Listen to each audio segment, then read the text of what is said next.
Students, in my previous PPTs, I had talked about simple present tense, and we had discussed all the four parts of simple present tense: simple present indefinite, present continuous, present perfect, and then present perfect continuous.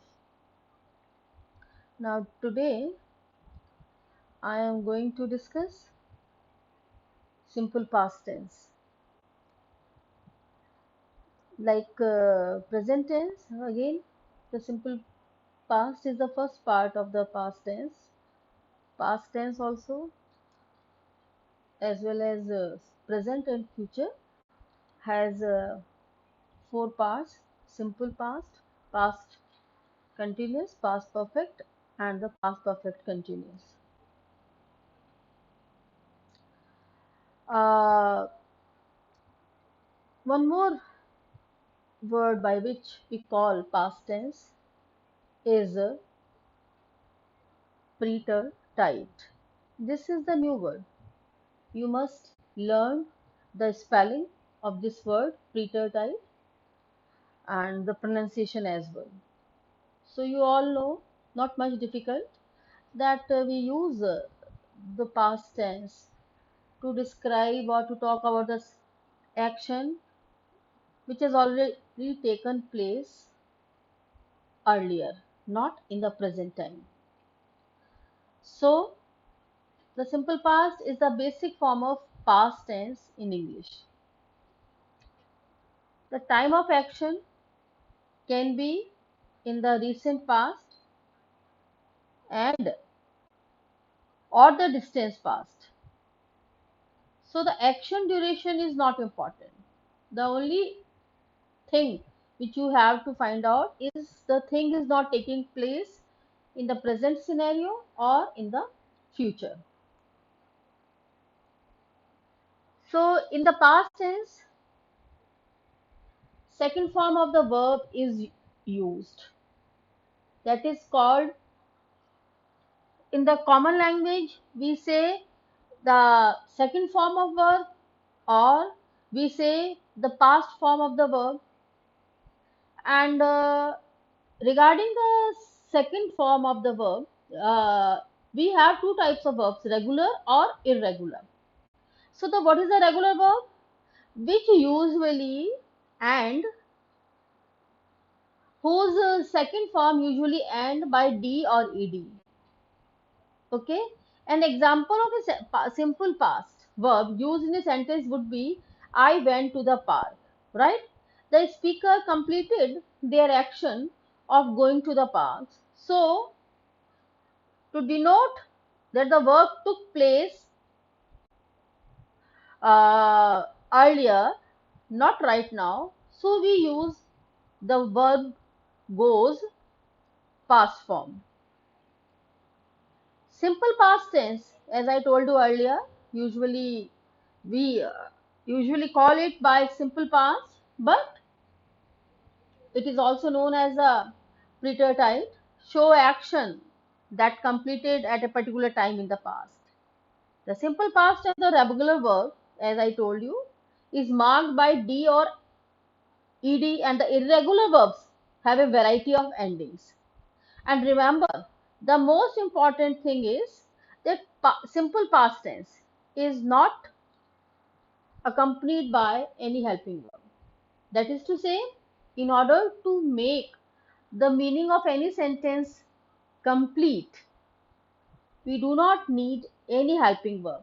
The second form, or that is past form of the verb itself, is complete in itself. Now, one more important thing that you have to keep in mind in order to make the in order to make your meaning complete, that usually we use adverbial phrase whenever we are making the use of the past tense. How and what are those adverbial phrases? Like yesterday, last year, or an hour ago. that is often described in our English grammar.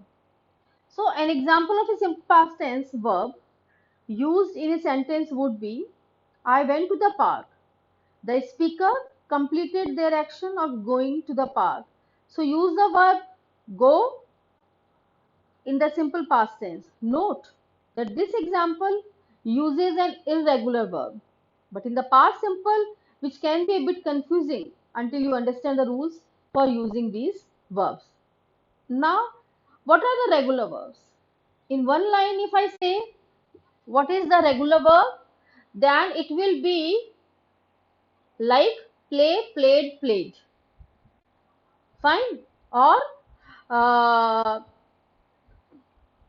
whatever the verb is followed by ed, they all come under the regular verbs. Now, travel, traveled, traveled, cheat, cheated, cheated. So these are called regular verbs. Wherever we use ed in the end to make the second form of the verb, so those verbs are called regular verbs. So like see, I'm just quoting one line from the novel The Wonderful Wizard of Oz, would be the four travelers passed a sleepless night, each thinking of the gift Oz had promised to bestow on him. So here we are using two second form of the verb, that is past form of the verb, that is past and the promised, and both of them are the regular verbs because they past and the promise both are followed by ed. So it is a regular verb. You simply add ed. Other example of regular simple past tense is,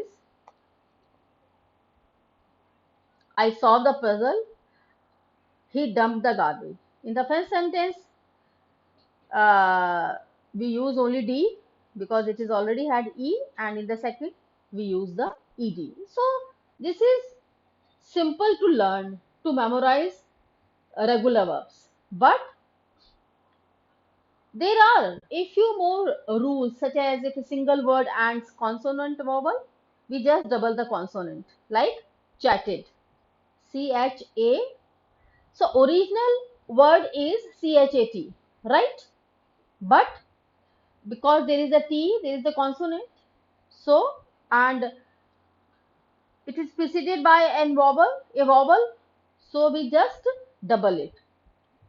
So like chatted, patted, dropped, D-R-O, P is the original word. Fine.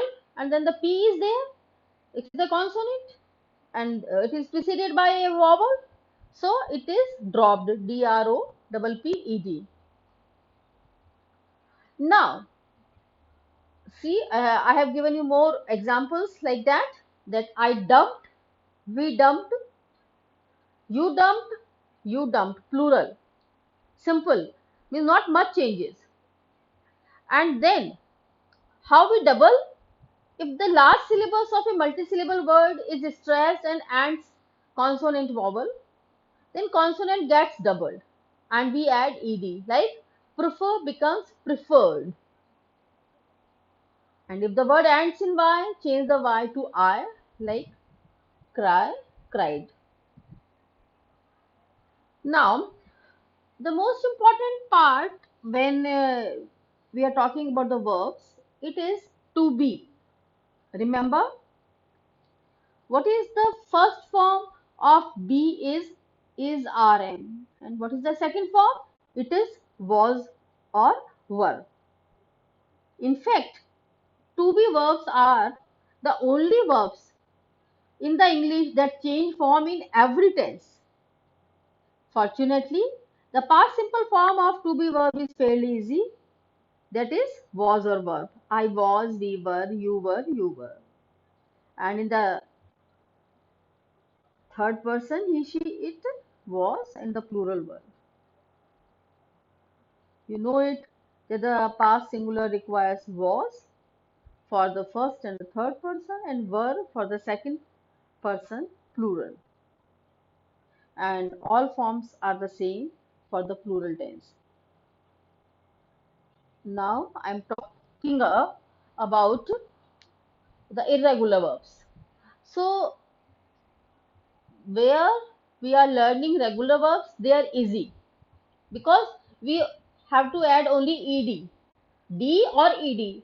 But when it comes to the irregular verbs, then remember there is the only way to learn it is memorize it every day. Buy, bought, come, came, do, did, fly, flew, get, got, go, went, have, had, keep, kept, run, ran, seesaw, sleep, slept, take, took, tell, told, think, thought. So there is no easy way to learn these irregular verbs except you just have to memorize it.